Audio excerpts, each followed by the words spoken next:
Welcome to Timelines, episode 146.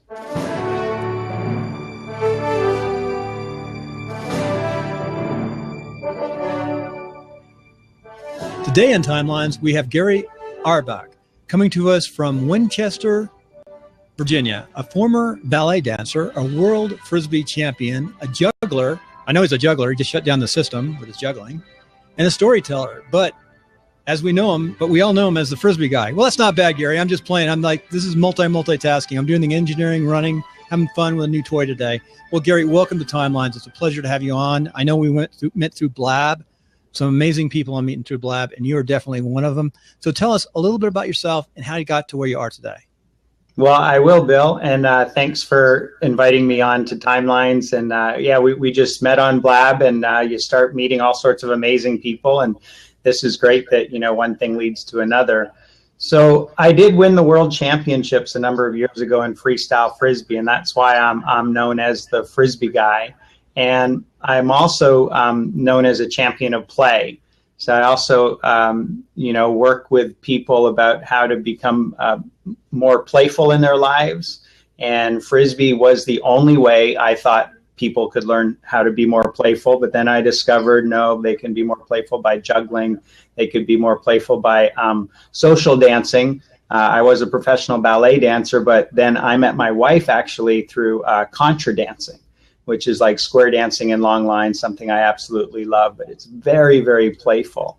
And now I lead workshops with all ages, all abilities, a lot of special needs. Recently, actually, I've been doing workshops with special needs adults or young adults and helping them be more playful, which is a real thrill. It's a delight. So you had a background in education also, so you've done a lot of things. Well, my education was really, I taught English overseas. I taught English in South America and Spain, but I don't have the formal education. See, out of high school is when I started first having an interest in ballet and dance for one reason and one reason only, and that was to improve my Frisbee game, and I never met another dancer, professional or non, who started dancing to improve their Frisbee game and then took dancing to the limits. Actually, I know of another Canadian dancer who did become a professional choreographer as well. But dance for me is what helped me improve my Frisbee game. I wound up not playing freestyle Frisbee for a number of years and dancing professionally in Europe, South America, and here in the States with the Hartford Ballet. Hartford Ballet, wow. You started late too. I started at 17, which is not late for a guy. Really? I think I think you mentioned you had some daughters, but girls start much younger. Excuse me. Guys can start 3, 4, 5. Yeah. Guys can start when they're 20 or 25, and because there's such a need for male dancers or men on the stage, they get a break. Now, when you have a girlfriend who's been dancing forever and she's not getting the callbacks and you are, it becomes a contention in the relationship, which is what happened when we toured in Europe and were auditioning every day and they wanted to talk to me afterwards. And she's like, hey, what about me? What about me? We were trying to go together. But so it is a lot harder for the girls dancing. Starting at 17, I got to just ask, how long did it take you to become good at ballet? So probably 2.5 to 3 years. I don't know what my teachers would say if I asked them. I remember at the beginning, basically they told me I really needed to stop throwing Frisbees because my hands looked like I was catching Frisbees and not in a classical position, so I really had to untrain the muscle memory. And that's what dance and movement really is that muscle memory and repetition. And, I took the time it takes to start off, like with the basics. And I didn't get good really fast, but I had natural talent, which with ballet is, really good turnout, flexibility in the hips, and really high arches in my feet. So when I pointed my feet, I had really nice line. And I'm still kind of thin, but I was thinner then, obviously. And I I looked taller than I was. They would always match me with the taller women who were like 5'10" and 5'11". And then when they go on their point shoes, you know, and guys don't do point, I was smaller than them. And it's always an effort to lift up these women who they know how to use their own body weight and muscle, but you're still doing some lifting. And they're pure muscle too. Oh, it's pure muscle. I mean, they're so careful about what they eat. And of course, you know, that's another thing, you know, just the metabolism, you know, guys after a show could go and chow down on a burger or something and the girls are eating the salad, you know, but it's just the way it is. Life isn't fair, right? When I say they're pure muscle, they're also don't look as heavy as they are. Like correct. My daughter does not look what her weight is. She is like pure muscle. Right. And she's a gymnast?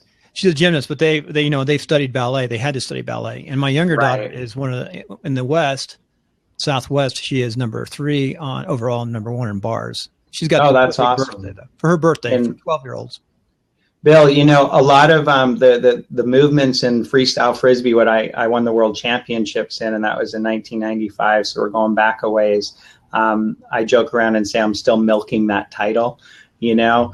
But we talk about freestyle as a combination of dance, gymnastics, juggling, and martial arts, and with a Frisbee thrown into the mix. So it's really like rhythmic gymnastics, which some people have seen and some people have never seen. But it's all the control, body control with an object. It's a wonderful sport. I still love it. I'm not as in tune with competition as I was, but when I won the world championships, you know what, I hadn't competed in 10 years, and I kind of, not retirement, but I came out of not playing in a championship level with a partner, and we just did a different routine. It's all on YouTube. You can see it. I share it all the time with people. And it's a nice routine still. Even today, new players look at it and go, oh, now I see where all this like 2 Frisbees work, you know, came from, because we played the whole 4-minute routine almost with 2 Frisbees going at once. Oh, I love your website. We'll talk about that later, because you have a nice website for. Thank you. See how you got to where you are in that website, because we're always interested. We actually have a business working around that area. At least I support people in those fields. Nice. So, yeah, going back, I want to go back a little further. 2 things. 17, 2.5 years. Did someone help you financially during those years? It's got to be tough. Or did you work through those? I did work. Actually, you know, it was a classic thing. I was a busboy when I was working or living in Toronto still. I did move back home with my mom and stepfather, who said that they just wanted to make sure I was taking care of myself better. I was 19 years old. Girlfriend at the time, we went to New York City to audition, actually just to tour, because I was born in New York City. So I was taking her on her first trip to New York. And her family immigrated to Canada from South Africa when she was younger. So, you know, they had nice different traditions than my family had, and her parents had a nice accent. But we went to New York for the first time, stayed with my grandmother, and just for a fun, I heard that on Wednesdays, the School of American Ballet had auditions. So I said, oh, what the heck, I'll go. I have only been dancing 2 years, you know, and they gave me a scholarship to come back. You know, and because I was able to live with my grandmother, I was able to just say, yeah, this is an opportunity. I'm not going to miss it. So I moved to New York and studied with the School of American Ballet, which was the New York City Ballet School. And I studied with a lot of great teachers then, like Finest Young, who I still bump into sometimes when I'm walking around the Upper West Side. And, you know, at the time I was so focused on my ballet career. It's like you have to, you know, catch up 10 years of that muscle memory and as fast as you can, you know, and I had the natural talent, but I didn't have I didn't have it in my muscles yet, you know, but I was learning. So I was taking classes all the time, morning, noon, and night, sometimes with very young kids, because they said, no, you got to go back to the basics, you know. So they wouldn't let me take classes with the higher ups, you know. But then I did take a lot of great classes in New York. Alvin Ailey School had a great men's class, Joffrey Ballet. After I had a little experience, I did audition for American Ballet Theater and Joffrey and Feld Ballet. But then I found what I felt was my, the height of the climb, I went to the National Ballet of Venezuela. And that's where I, had the greatest opportunities. And it's also where I realized this wasn't what I wanted to do. Oh, that's a tough one. I started late and I finished early. It gave me a lot of great experiences. And it was just, I wasn't really I didn't want a life in the dance world. And what I saw really was that some of the other dancers were just kind of, you're getting older, it's hurting, it doesn't feel good. And I didn't see anybody who was happy. And this is interesting now, because for me, playfulness and happiness is really important in life. And I look back and go, I wasn't on a path that was going to lead me to what I felt was a happy point, And that's a great lead in to what you're doing today. Tell us what you're doing today. Well, I do a lot of things, but my main thing is I take my Frisbee show. I'm the Frisbee Guy, former world champion, and I take my Frisbee show a lot of times to a school. I do school assembly programs where I'm speaking to the kids about lifelong skills. And what I really focus on is, besides showing them like just a little bit what I can do at the beginning, is I show them what they can do. So I lead them through a lot of hands-on relay races and follow the leader, where I get to be the leader. So I'm in a leadership role, which is great, and they learn tricks that they can then take home and show their moms and dads, uncles and aunts. And to me, that's like the greatest thing, because I don't want to show somebody something that, it's going to take you 10 years to learn how to do this and you'll probably break an arm and a leg, but I want to show them something that they can own and be proud of, and that really has led me to learning how to juggle, because I didn't know how to juggle. I started juggling, and I started going to juggling conferences and teaching Frisbee workshops to jugglers. So they were really good at manipulation. So, hey, with that, we're going to go to a break. Yes. Hear the music. Yes, that's great. Time for a break, but we'll come back and start right where you were talking about, instead of going right into your life and success principles. Sounds great.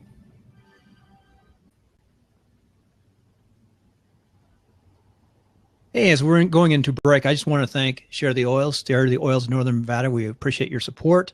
And also, just a reminder, we have netcasting101.com. Over at netcasting101.com, we're pre-selling the course. It's under $40, and it's going to be, the course is going to probably open up around $100. I'm pre-selling it now, and I can't guarantee when it's going to get out because we're doing so much work. But what you get to see now is all the trials and tribulations as we evolve and create this online training. And I'm around some of the best trainers from Linda and other places giving me advice. So I'm getting advice from so many different places and just working hard to get this new course up, all about netcasting, which encompasses podcasting, YouTube, and of course, blab and blabbing and blab and and you name it. All this whole environment is changing so fast every day. That's one of the problems too. Things change daily. So getting on, during the break, we take a nice little breaks with blab. And Gary told me about something called couch surfing. And I love it. I'd never heard of it before. Tell us about couch surfing and trust. Yes, couch surfing and trust. So I believe, Bill, that, once upon a time, not very long ago, hitchhiking was the norm. Everybody did it. I remember my father picking people up, and then kind of the pendulum swung back the other way and nobody would ever pick up a hitchhiker, and I think couch surfing is like the pendulum swung way back.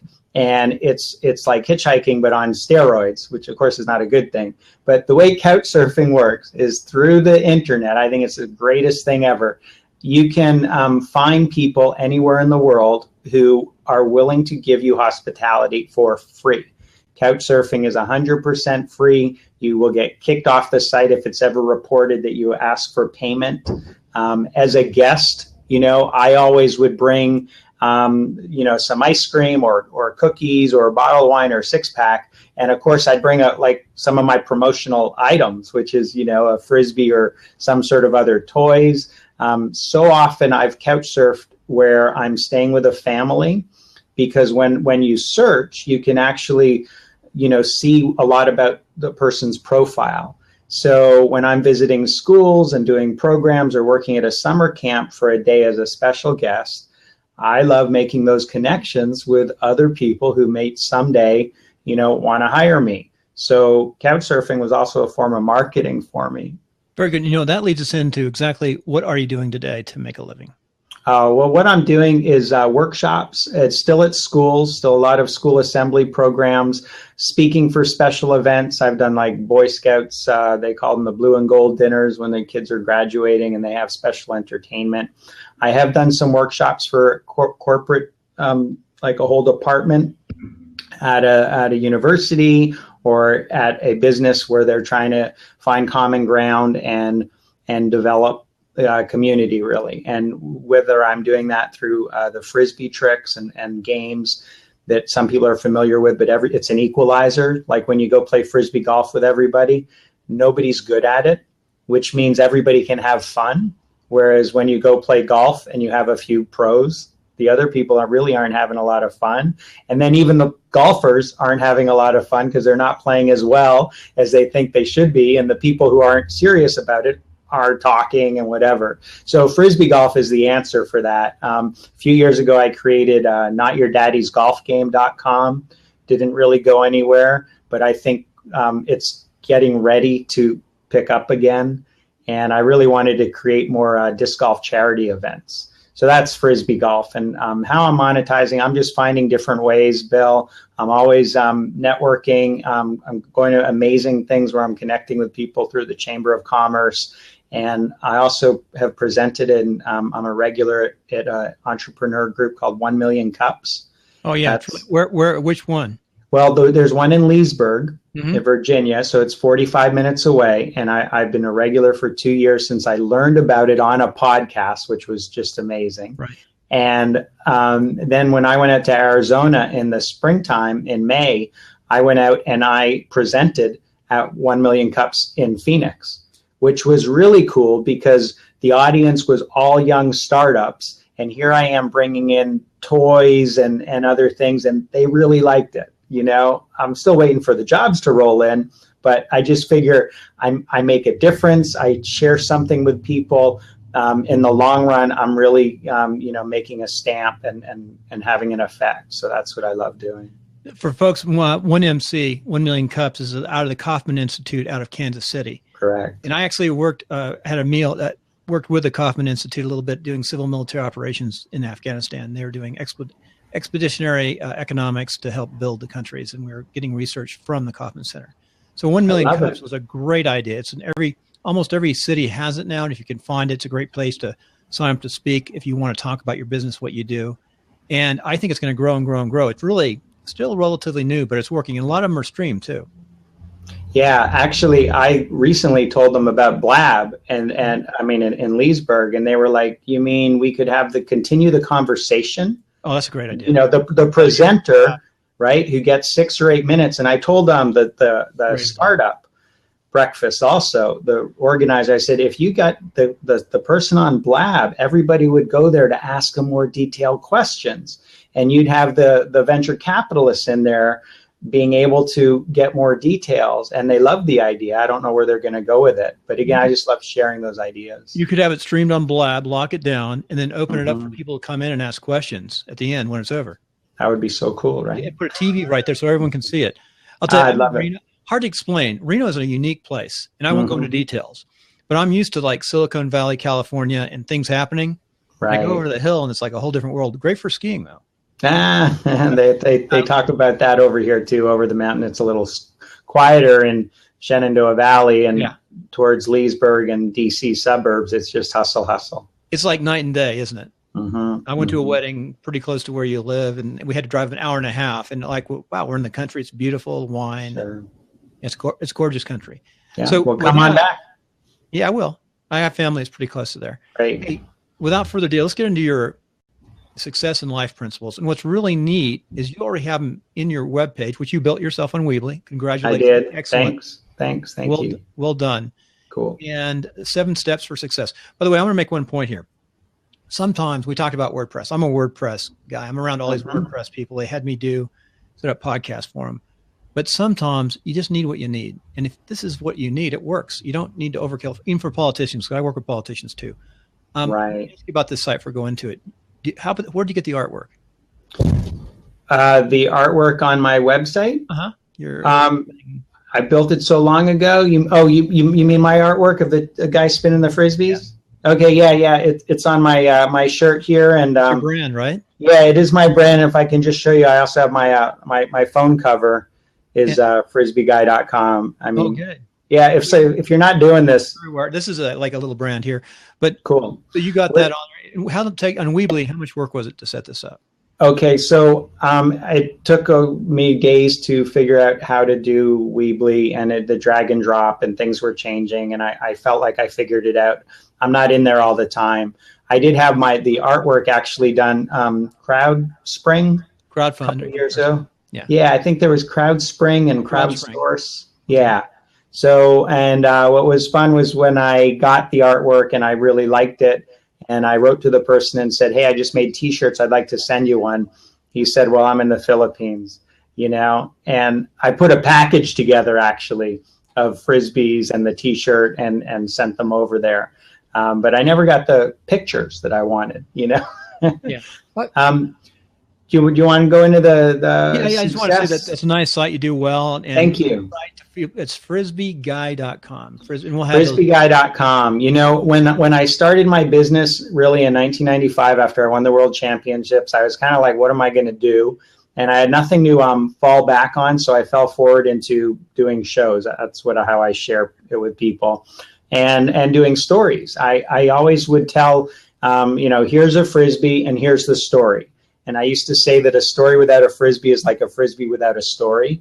And every Frisbee has a good story, you know? Mm-hmm, good. And so what happened, really, I didn't come up with Frisbee Guy at first. I was like, oh, I can't use the name. I can't use the word Frisbee. Somebody else had it, you know? But what I was called Spinning Bees for spinning Frisbees. And I branded myself as Spinning Bees Professional Frisbee Clinics, and that's how I got started. And then about 8-10 years ago, somebody reached out to me and said, I have frisbeeguy.com and I'm done with it. And I said, okay. Oh, good. I got the domain. That's good. I got it. Yeah. I just dropped the link for what we're talking about right in great. Blab. So people, you can go back on Blab and find these. I've got these in a couple different places. Blabcast.com is a test site. And you can go to the notes, episode 146, and just put it in the find, and you'll be always able to find this, and you'll be able to find those little notes on the side too. Excellent. So anyway, let's get into your 7 steps for success on and off the field, which really fit into what we talk about on the show every day. Great. So, number 1. Hey, number 1 is to throw with care. Throw with care. Okay, go ahead. Okay, so what I mean by that is that you will be, okay, first of all, once you release something, you can't take it back. Right? So you have to make sure you're going in the right direction with your throw. Now, I kind of talk about disc golf before, but I've also played at 4 world championships in ultimate Frisbee. And disc golf is by no means I'm not a superstar in disc golf. But ultimate Frisbee, you know, you have to throw, you have to know your receiver. You have to know how comfortable they are jumping high, reaching low, to the right or the left. So, you know, throwing with care is just like, you know, once you say something to a spouse, you know, or to a business partner, you can't take it back. So it's kind of thinking before you throw, and that's just taking care, taking a second. When I say my second principle, I say is catch a good thing. Okay. And I have talked at a lot of schools, and, you know, kind of the, you know, don't do drugs program, and it used to be called DARE, and it became something else. But I started saying, you know, that, hey, all through your life, you're going to get lots of opportunities. Things are coming at you, you know, and you don't have to catch them all. You know, you can move aside, just let it go by. That's not for you. But when you catch something, you know, make sure it's a real good thing, and make sure it's something that you have ownership of. You know, don't try to do something that somebody else is doing necessarily, because it's not you. You know, and even catching something small, developing it into you, it becomes your thing, which is kind of how I've run my business and my life for the last 20 plus years. Hold that question. I'm going to ask you a question. I've been thinking about this since you said it in the first part. Catch a good thing. Yeah. Ballet dancer, Guy. I mean, that's a place to go to have a lot of nice, beautiful women around you. And you had a girlfriend who was a ballet dancer initially. Yes. Did you ever marry her? Oh, no, we went our separate ways. So what happened? You're never married now. I'm sure with all those ballet women.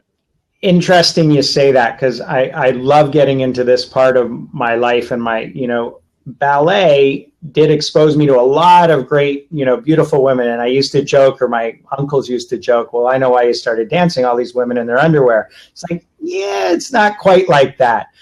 But the other part of that is that you're working with them every day, and they kind of keep a distance, and then you also have a lot of homosexuality in the dance world, in the theater world in general. And when people can live true to themselves, it's a beautiful thing. It's wonderful. And for people to be able to blossom in the theater, ballet, arts world is great. I'm totally for it. But it wasn't where I needed to be. So I did have a girlfriend when I started dancing, and we danced together.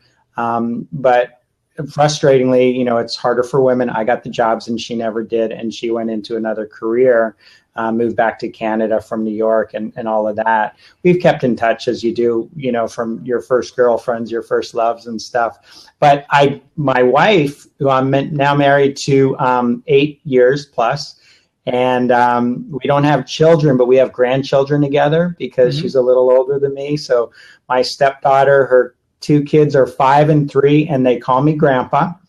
And Bill, get this, they call me Grandpa Frisbee. Oh, it's good. That's the name you need. It's great. It's branding. That name. I have grandpafrisbee.com. I'm just not doing anything with it yet. Point it to this site. Okay. So I met my wife dancing, but not in the ballet world. So I met my wife contra dancing, which I don't, square dancing, but in long lines. Have you ever seen it? Yes. You got to look it up. Yes, it's the greatest thing. It's playful, it's joyful, it's live music, live color.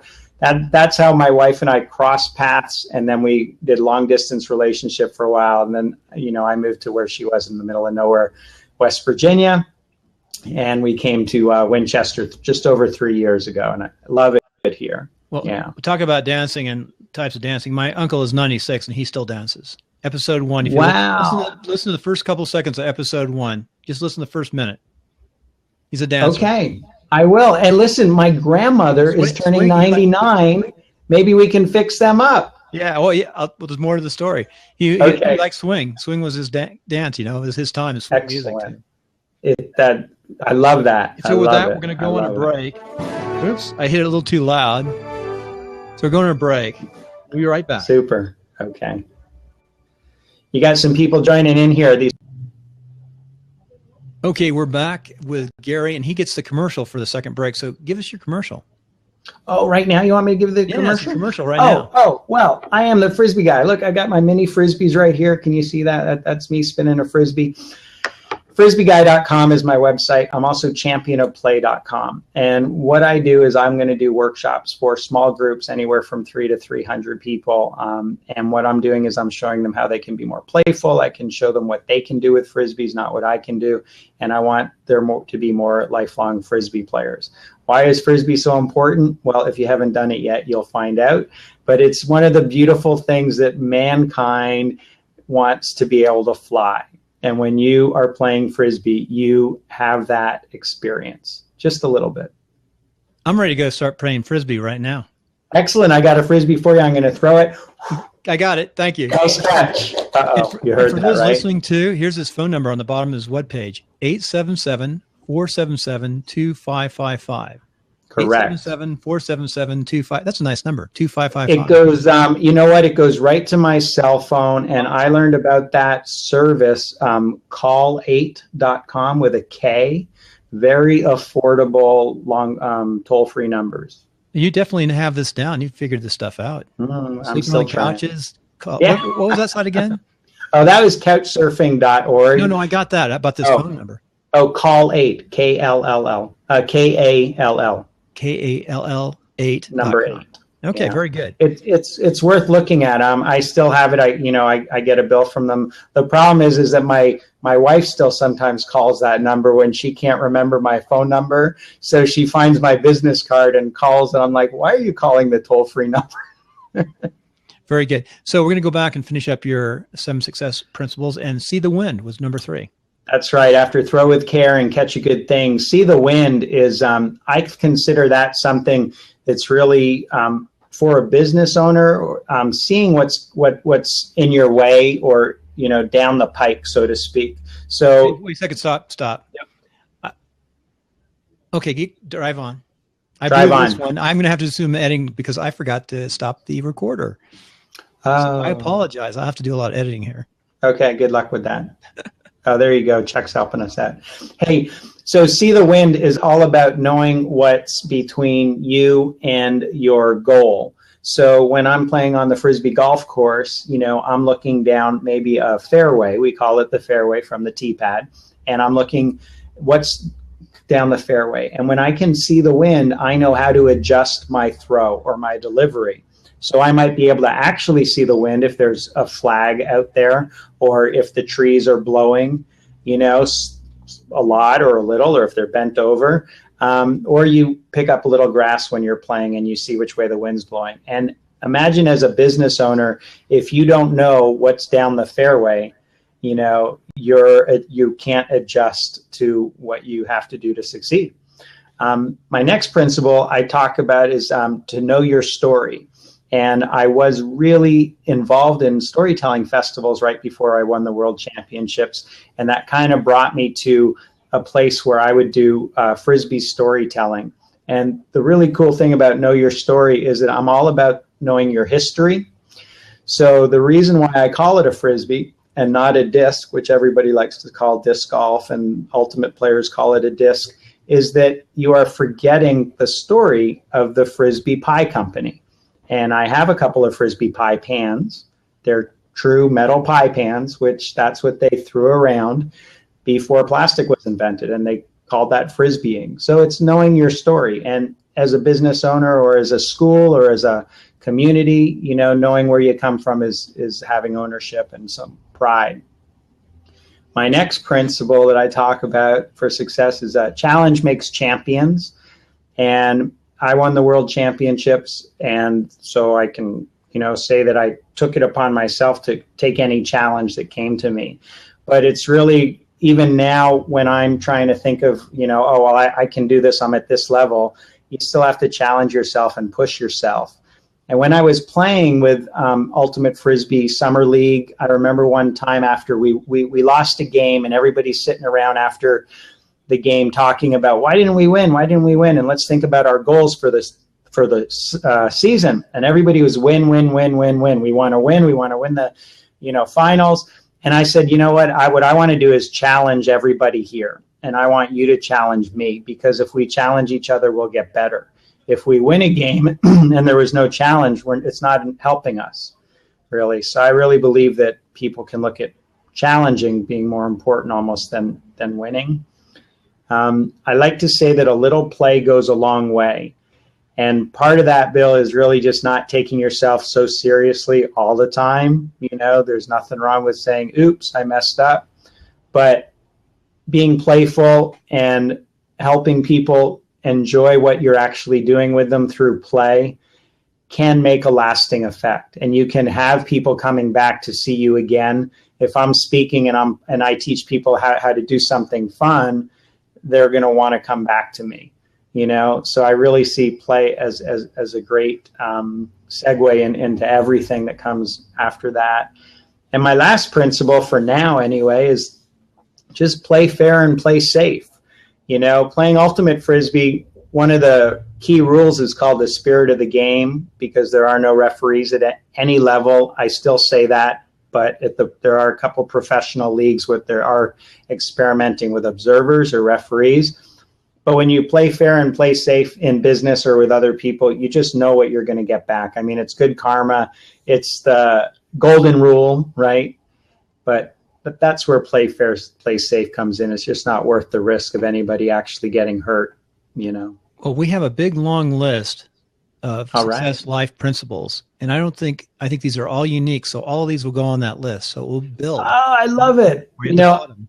I love being unique, and I love trying to explain all of this to people who aren't Frisbee players, but it really fits. It fits with business. It fits with life. And I'd love to chat with more people about them and maybe do a collaboration with them. That'd be, just speak, get the message out there. Good message. Simon Sinek. Watch Simon Sinek. We call him Timelines on my show. Yeah. I had him up there. He spoke, got his message out, and it was a bad recording of TED, a secondary TED, and it exploded. He's awesome. And get your message out there. Very good. Yeah. So as we finish, how can the listener find you? What's the best for this? Find me at frisbeeguy.com. Gary at frisbeeguy.com. Bookings at frisbeeguy.com. Info at championofplay.com. Sorry if all that was too loud. But the other part of it is, I'm a big believer in trust. So I trust I can give out my phone number, and other people have done that on podcasts and interviews. I've called people and they've said, nobody's ever called me. This is great. I've had great conversations. Ted Rubin, Return on Relationships. And the Crazy Sock Guy, Yep. I called him up. We had a long conversation, and I was just like, the world has changed, and there aren't the same gatekeepers, and I love it. So you can call me. Long toll-free number 877-477-2555. Very good. I'm going to ask you. I said I've got at least one more question we're going to ask. Yes, sir. First of all, we're on live, and 2 questions. I want to tell folks you're using condensing mics, so if you're a little high, that's okay, because this is a learning process, and it's pretty darn good. It's going to come out fine. That's the whole idea here. Now, I may not do a great edit on this show because I think I left it on when I was supposed to shut it down, but maybe we'll get a little extra discussion, chit-chat, and people will get to see how we made this. So a couple things. First of all, administratively, I'm on live now. There's a little thing called props. Go bring my props. Go tap it and bring it up to 100. Anybody else out there can help out. We should have done that before we started. Yeah. Right. So those are called props on Blab. And we want to bring those up to 100 to start. And then people come in and they see it. And I want to thank the live audience. Hey, don't forget my props. No, I got you. Seeing yours go up. I got you at 127 already. So. I know. I see. Oh, thank you. Appreciate it. So anyway, and we want to thank the audience. We're going to open it up after the show, and we're going to leave it on YouTube, but we'll cut it for podcasting. Right. And any questions from our audience, we'll bring those up. But here's the one last question. What's next for Gary? What's next for me? Well, Bill, something that I've really have developed a passion for is working with families, and families where I'm not in the world of the military, but I think there's a need for military families for me to connect with them and work through ways to create play opportunities so that when folks are coming back after a time apart, that they actually have simple tools to reconnect, to build trust with their children, to let the kids know that things are cool with mom or dad. And this is something that I've kind of stumbled upon because I was at a summer camp directors conference, and some folks presented about the military family camps. And it just really struck a chord with me that, the kids that are, the sons and daughters of the folks who go to war for this country, the kids didn't ask to sign up for it, and they're affected. And I just felt like, wow, what an amazing thing to try to do more for them, and I know that they have special programs, and that's something that I want to connect with. Well, I thank you for that very, very much. And there's no doubt in my mind, it's a lot tougher on those who stay behind than those out forward. Right. At least and we know. Thank you for your service, Bill. I know that you were there as well and have family members as well. Yeah, I realize how tough it is. I was 4 tours in Afghanistan. It's a lot easier on me because I know what's going on. They don't. Right. So I don't think my sound, we're all day now, the sound is not working now. So my new sound system's not working. So we'll have to put the sound in manually. This is going to be a fun one to edit, but that's how we learn. Good luck with that. Thanks, Gary. The sound's working now. This thing, I've got to fix this thing so it works. Very nice. So that's what it's supposed to be. Hey, this is Bill. Just had a great time with Gary, and he has 7 wonderful steps of success, webpage, self-made. Seems like he's had a good life, done a lot of neat things, from ballet to being the world champion at Frisbee. And now he's on the road taking that information to people and making them happy. And he's got some good 7 life principles. And he's going to write a book too. Pretty sure he's going to have a book out on those, and he needs to get that done right away. So without further ado, I'm going to sign off. My having fun here with the new sound system that like it's not working now, but it was working great. So it comes and goes. Not sure why it does that. I'll have to find out. Well, anyway, take care.